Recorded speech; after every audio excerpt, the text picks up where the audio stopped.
Magandang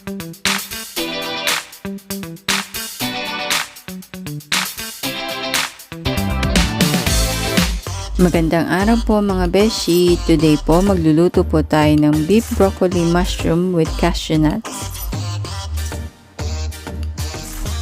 Ang mga kakailanganin po nating ingredients para sa ating pagluluto ay baka, broccoli, bell pepper, mushrooms. Kailangan din po natin ng 1.5 basong tubig, sibuyas, bawang, cashew nuts, toyo, oyster sauce,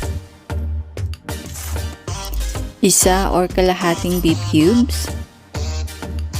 Kailangan din po natin ng mantika, cornstarch, black pepper, at asin for seasoning.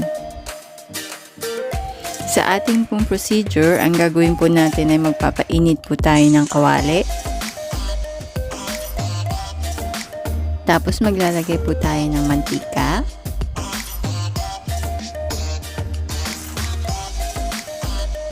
Igigisa po natin ang bawang.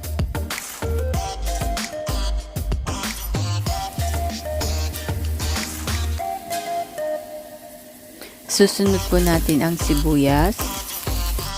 Hintayin lang po natin mag-brown konti ang sibuyas at bawang. Then, ilagay na po natin ang ating beef. Igigisa lang po natin siya ng konti.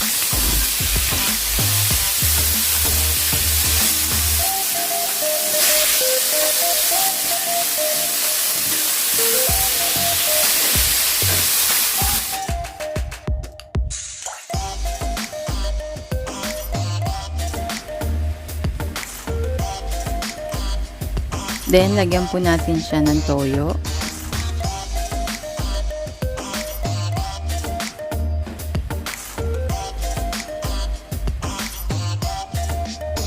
Tapos, lagyan po natin ng kalahating basong tubig. Then, takpan po natin siya at pakuluan ng 20 minutes or hanggang lumambot po ang baka. Habang nakulo po siya, ay lagay na po natin ang ating paminta. Then, ilagay na rin po natin ang ating kasoy or cashew nuts.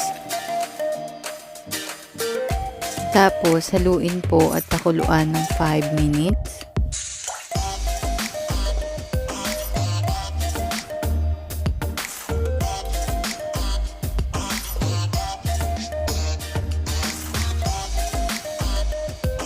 Ilagay na po natin ang beef cube.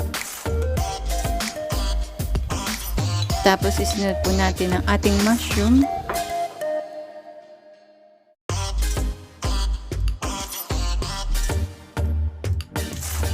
Tapos ilagay na natin ang ating bell pepper.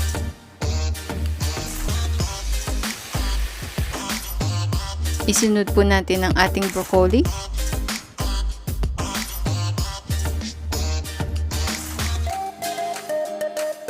Pagkatapos po ilagay ang mga gulay, ilagay na po natin ang natitirang tubig, which is 1 cup of water.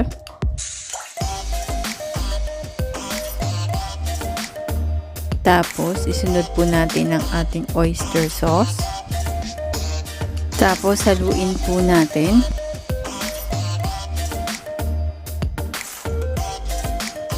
Pagkahalo po, takpan po natin muli at pakuluan ng 3 minutes.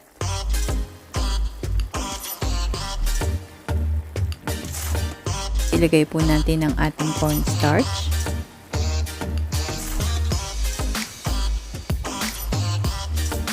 At timplahan po ng asin.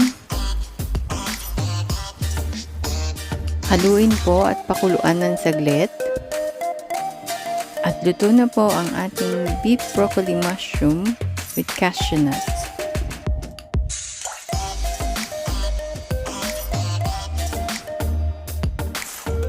Thank you po for watching. Don't forget to like, subscribe, and share my video.